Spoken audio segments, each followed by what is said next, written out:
Welcome back to the deep dive. We're doing something a little different today. Usually we tackle a subject by looking at the data, the metrics, the hard facts. And we do have plenty of sources today, articles, theological essays, transcripts from sermons. But the topic itself isn't something you can measure with a ruler. It is about a feeling, a condition, really. A condition that I would argue is the defining crisis of our time. I think everyone listening right now knows exactly what we were talking about. It is that bone-deep exhaustion. And I don't mean, I went to the gym and my muscles are sore tired. I mean that spiritual fatigue, where you feel like you're constantly running on a treadmill that is moving just 1 mile an hour faster than you can keep up with. You wake up tired, you go to sleep anxious, and the days just, well, they blur. It is the tyranny of the urgent. We are a society that has completely forgotten how to stop. See, that is the thing. The usual advice, the stuff you see on social media or hear from life coaches, it is always about escape, right? Take a vacation, go to Bali, find your happy place. It is always about moving your physical body to a different physical location, as if the geography itself is the cure. Which is a very logical assumption. I mean, if the noise is here, I must go there to find the quiet. Exactly. But the stack of research we are diving into today, specifically the work of Rabbi Abraham Joshua Heschel, the insights of Dr. Rennie McLean, and the theological synthesis by Pastor Trong Du, suggests that this assumption is completely wrong. They argue that we are looking for a cure in space when the cure is actually found in time. That is the pivotal distinction. We are obsessed with space, we build, we conquer, we occupy. But the thesis we are exploring today is titled The Sanctuary of Time, and the core argument is radical. God is not primarily found in a place. He is found in a moment. And just a quick note for those of you watching the video version of this deep dive, you will notice our on-screen text is in a solid, bold font with no text shadow, and the copyright Chengdu 3-in-1 watermark is clearly visible. We do that intentionally to keep the focus clear, grounded, and to properly attribute this unified theory we are exploring. And that framework is essential because it flips our entire understanding of encountering God. That is the line that stopped me in my tracks when I was reading the prep material. Pastor Tondu frames it this way. He says, the Sabbath is not humanity building a temple for God in space. It is God building a sanctuary for humanity in time. It is a beautiful inversion, isn't it? We are so used to the idea of building a cathedral out of stone, glass, wood, the container for holiness. But here, the container isn't made of atoms. It is made of hours. God building a sanctuary in time. It sounds poetic, but I want to push on this a bit because it feels abstract. I can touch a cathedral wall. I can't touch Tuesday. How can time be a sanctuary? Is this just a metaphor, or is he saying something more literal? To understand that, and to see that it is quite literal, we have to go back to the blueprint, the very first chapter of the very first book, Genesis. Okay, let's go there. Genesis chapter 2. If you look at the creation narrative, specifically verses 1 through 3, you see a clear pattern. For 6 days, God is a builder. He creates light, oceans, mountains, animals. These are all things that occupy space. They have dimension. You can measure them. Right. And after each stage of building, there is a verdict. And God saw that it was good. Exactly. He looks at the physical world, the world of space and matter, and calls it good. But, and this is the crucial distinction that Rabbi Heschel points out, God never calls a physical object holy in the creation account. He creates a mountain, but he doesn't call it a holy mountain yet. He creates the sky, but doesn't call it a holy sky. I never actually noticed that. We tend to associate holiness with places, the Holy Land, the Temple Mount. But you are saying in the beginning there were no holy places. Not in space, no. The very first thing God sanctified, the first thing he applied the label holy to, was not an object. It was time. Genesis 2:3 says, so God blessed the seventh day and made it holy. That is a massive paradigm shift. The first holy object in the universe wasn't a thing at all. It was a segment of time. Precisely. And this tells us something fundamental about the nature of God and the nature of our relationship with him. Holiness is not spatial. It is temporal. The invitation isn't to step into a new location to find God. It is to step out of the conquest of things and into the palace of time. Okay, let's unpack that phrase, the conquest of things. Because Rabbi Heschel has some very strong words about the world we live in. He talks about technical civilization. Now, when I hear that, I think of smartphones and AI, but he was writing this decades ago. What does he mean by technical civilization? Heschel isn't being a Luddite here. He isn't anti-technology. He fully acknowledges that we need to conquer nature to survive. We need to build roofs to keep the rain out. We need to farm to eat. Technical civilization is simply humanity's necessary conquest of space to sustain life. So using tools isn't the problem. No. The problem arises when the tool becomes the master. Heschel identifies a spiritual danger he calls thinghood. Thinghood. It sounds almost like a disease. In a way, it is. It is the obsession with owning, subduing, and controlling matter to the point where having replaces being. Heschel says to have more does not mean to be more. That is a bumper sticker slogan until you actually stop and think about it. To have more does not mean to be more. But in our culture, they are synonyms. If I have more money, more influence, a bigger house, I'm somehow more of a person. And that is exactly where the damage happens. Heschel argues that when we become enslaved to things, when our entire life is about acquiring the next object or conquering the next bit of space, we degrade ourselves. We stop being humans and start being functions. He uses a very striking image. He says we become utensils. Utensils, like a fork or a hammer. Exactly. A hammer exists to hit nails. Its value is entirely in what it does to the physical world. If a hammer stops hitting nails, it is useless. When we succumb to thinghood, we treat ourselves like hammers. I am valuable because I produced this report. I am valuable because I closed this deal. We become tools for acquiring more tools. And Heschel says this leaves us broken at the fountain. Broken at the fountain, that is a haunting phrase. It implies we are standing right next to the source of life, but we can't drink from it because we're too busy trying to bottle it and sell it. Correct. We lose our inner liberty.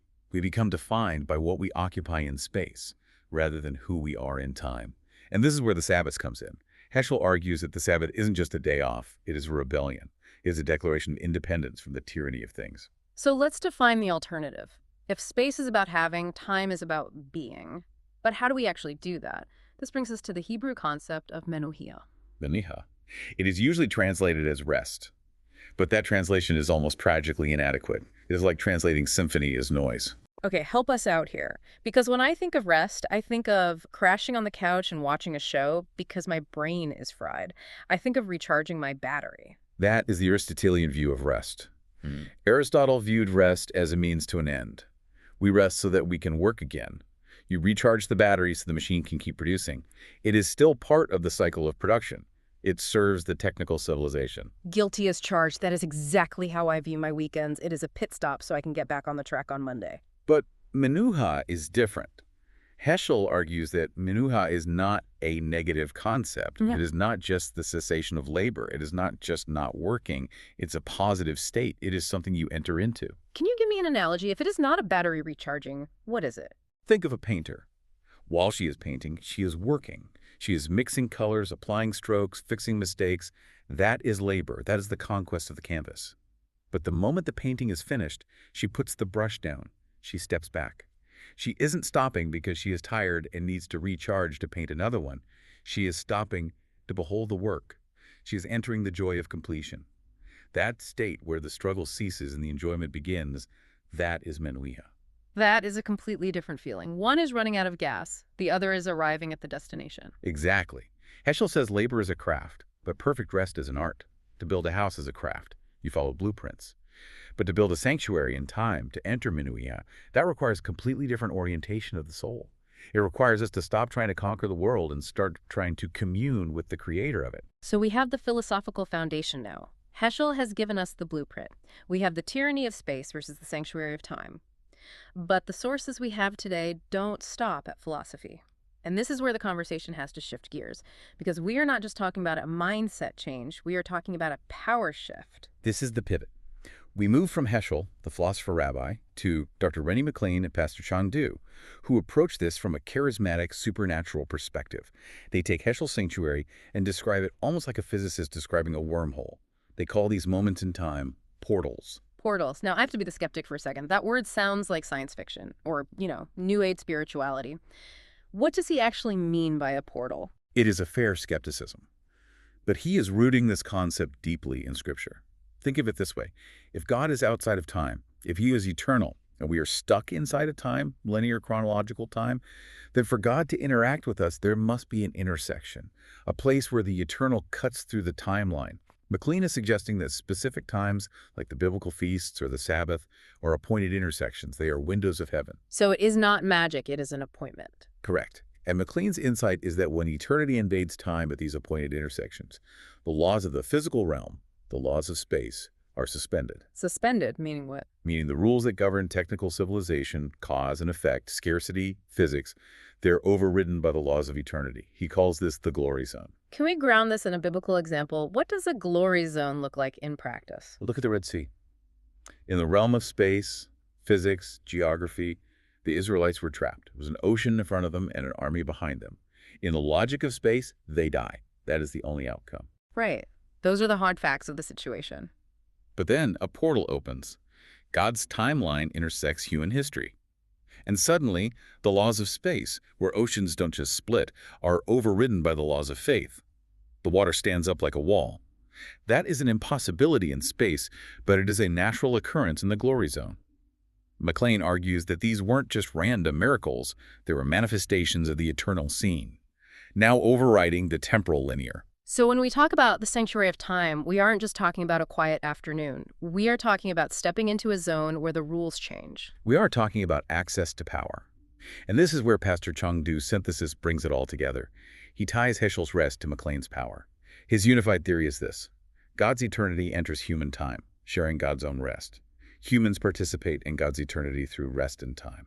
I need to chew on that. Humans participate in God's eternity through rest and time. So my rest isn't just for me. It is my ticket into his power. Yes. And this brings us to a key verse from Isaiah 30.15, which is the linchpin of this entire argument. It says, "In returning and rest you shall be saved. In quietness and in trust shall be your strength." In quietness and trust shall be your strength. It sounds so gentle. But the verse doesn't end there, does it? It takes a pretty dark turn. It does. It said, "But you would have none of it." But he would have none of it. And it continues. You said, "No. We will flee upon horses, therefore you shall flee away. And we will ride upon swift steeds, therefore your pursuers shall be swift." Talk about relevant. That is the perfect description of the tyranny of space. We think the answer to our exhaustion is to get a faster horse, to get a better app, to work harder, to ride swift steeds. And God says, no. That is the trap. If you speed up, your problems will speed up. Your pursuers will be swift. True spiritual power, miracles, healing, breakthrough does not come from riding swift horses. It comes from returning in rest. It comes from entering that sanctuary of time where God's eternity overrides your struggle. It is a paradox. In the world of space, you move by exerting force. In the world of time, you move by surrendering force. Precisely. And this leads us directly to the central figure of this entire discussion. Because if we start here, we just have a philosophy of time and a theory of power. But we need a guide. We need a person. This is part 3 of our deep dive, the person of the Sabbath, because eventually the theology has to become biography. In Matthew 11.28, Jesus says words that are so familiar we often let them slide right over us. He says, "Come to me, all who labor and are heavy laden, and I will give you rest." Notice what he doesn't say. He doesn't say, go to the temple and I will give you rest. He doesn't say, follow these 10 new rules and I will give you rest. No. He identifies himself as the sanctuary. Come to me. The Sabbath is no longer just a day on a calendar. It is a person. Jesus is the portal. He's the intersection of God and man, eternity and time. The sources mention a specific Greek word here for rest, anaposis. Is that just a synonym for menuiha? It carries a similar weight, but with a specific nuance. Anaposis implies an internal awakening and a cessation of the yoke of religious striving. Jesus is speaking to people who were completely crushed by space religion, the Pharisees' system of endless rules, physical performance, and external righteousness. They were heavy laden with the effort of trying to earn holiness. And Jesus basically says, stop. He says, "I am the fulfillment of all that work." And this connects to Hebrews chapter 4, which is perhaps the most dense and difficult passage on this topic.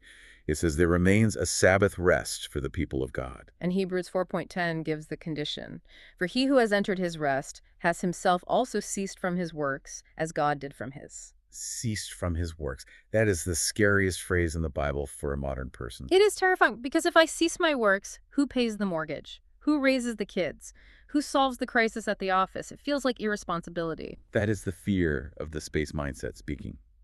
But the theological argument here is not about passivity. It is about source. When we cease our own works, meaning our self-reliant, anxiety-driven striving to control outcomes, we step into the finished work of God. The finished work. That means the solution already exists. Hebrews 4 says the works were finished from the foundation of the world. In the eternal, now the provision is already there. The healing is there. The solution is there. But we can't access it while we are frantically trying to build it ourselves. We have to stop, enter the sanctuary, which is Jesus, and receive what has already been done. So practically speaking, my anxiety about tomorrow, my regret about yesterday, those are all space problems. They're linear time problems. But if I step into Jesus, I am in eternal now. Exactly. And the now God is I am, not I will be or I was, I am. The sanctuary of time is always in the present tense. Okay, this sounds incredible. I mean, who wouldn't want to live like this? But I have to be honest, I struggle with this every single day. I know the theory, but I still wake up and reach for the swift horse. Why is it so hard to enter this sanctuary? This is the crux of the matter. We have to identify the enemy. Part 4 of our outline identifies the obstacle and the guide. And the obstacle is identified in Hebrews 3:12. Let me guess. The obstacle is busyness. No. That is the symptom. The root cause, according to Hebrews, is an evil heart of unbelief. Unbelief. That stings. I consider myself a believer. But do we believe in this? Do we believe that God is who he says he is? Why do we ride the swift horses? Why do we stress and strive? Because deep down we don't believe that if we rest, he will work. We trust our anxiety more than his sovereignty. We think if I don't panic, nothing will get done. That hits home. My panic is actually a form of idolatry. I am worshiping my own ability to worry. Precisely. And the source material gives us a vivid narrative example of this unbelief in action. It's a story from Acts chapter 13 that I think most people skip right over. The story of Bar Jesus. Bar Jesus. I remember the name. It literally means son of Jesus or son of salvation, but he wasn't exactly a saint. Far from it. We need to look at this scene. We are in Cyprus.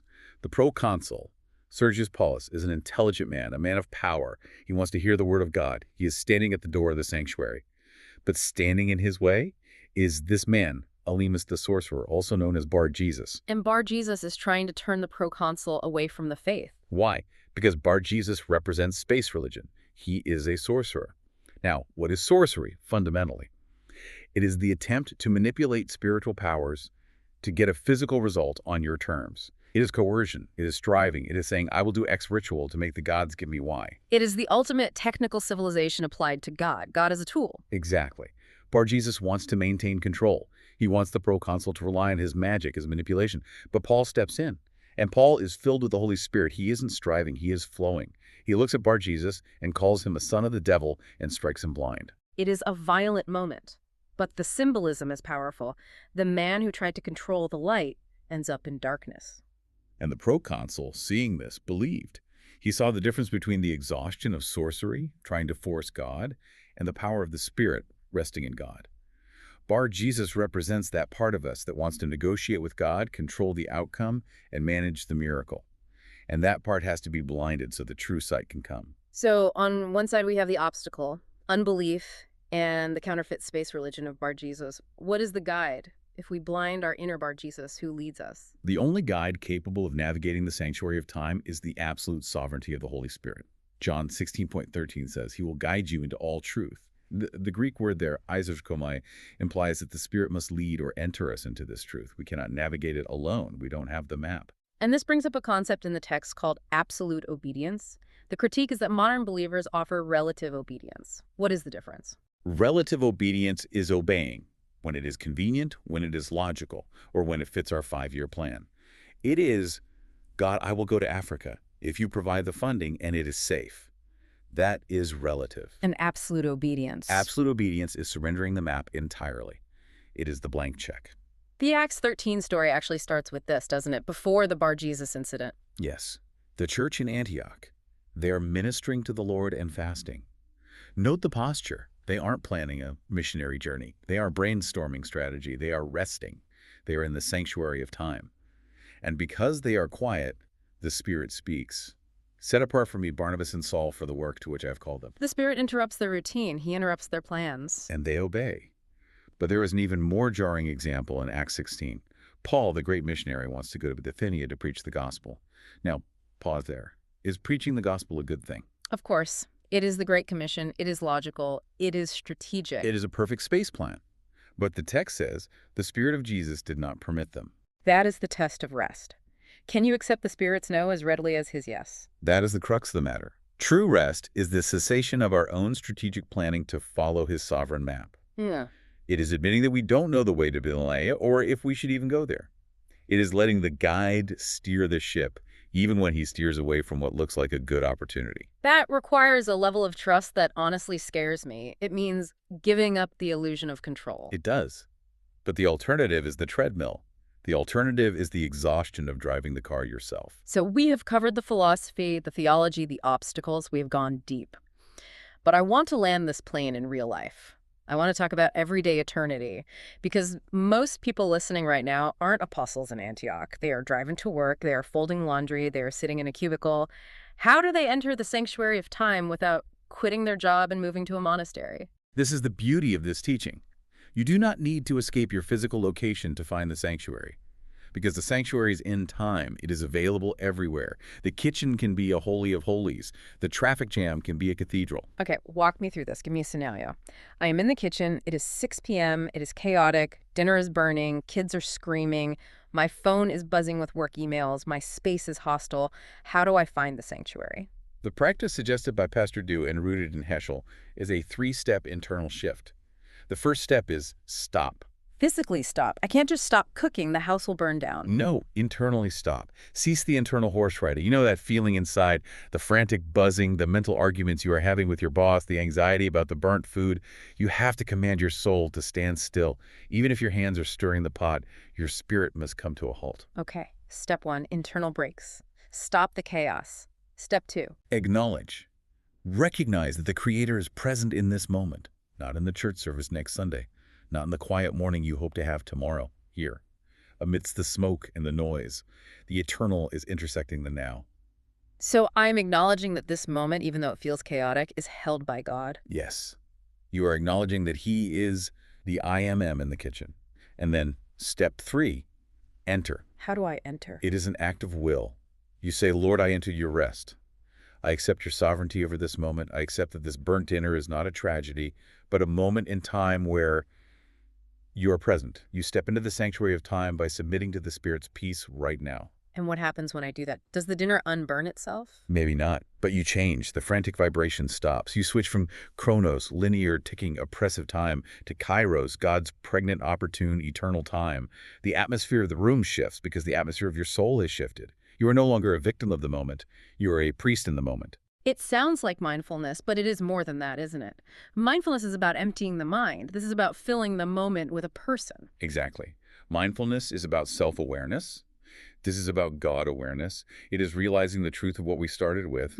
The Sabbath is not humanity building a temple for God in space. It is God building a sanctuary for humanity in time. And He has built it. It is open. The door is unlocked. We just have to walk in. So as we wrap up this deep dive, let's try to synthesize all of this. We have covered a lot of ground today. We have moved from the tyranny of space, the obsession with things, the exhaustion of trying to conquer the world, to the liberty of time. We have seen that Jesus is the door to this liberty. He is the fulfillment of the Sabbath. And the Holy Spirit is the guide who leads us in if we're willing to offer absolute obedience and blind the bar Jesus of our own control. The promise here is huge. Hebrews 4 says that the works were finished from the foundation of the world. When we cease our own works, God's works begin. That is the great exchange. Your limited, exhausted, anxious effort for His infinite, finished, perfect work. It is the best deal in the history of the universe. So here is the call to action for everyone listening. And it is not to go do something. It is to stop doing. Do not harden your hearts. Do not let unbelief keep you running on that treadmill. Do not look for a sign in the sky or a temple made of stone. Look to the time you have right now. The present moment is the only place you can meet God. You cannot meet Him in yesterday. It is gone. You cannot meet Him in tomorrow. It is not here. He is the I am. He is in the now. I want to end with a quote from the sources that really sums this up. The world says, time is money. The Spirit says, time is the sanctuary. Stop running, enter in. The eternal is waiting for you. And as we close, I would like to offer a final thought, a benediction of sorts. We often talk about spending time or wasting time, terms from the marketplace of space. But what if we started thinking about hallowing time?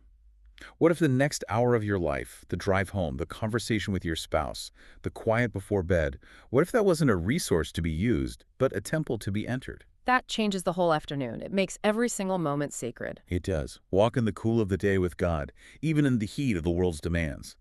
The sanctuary is open. Thank you for joining us on this deep dive into the sanctuary of time. We hope you find that rest, that menueha, right where you are. Peace be with you. See you next time.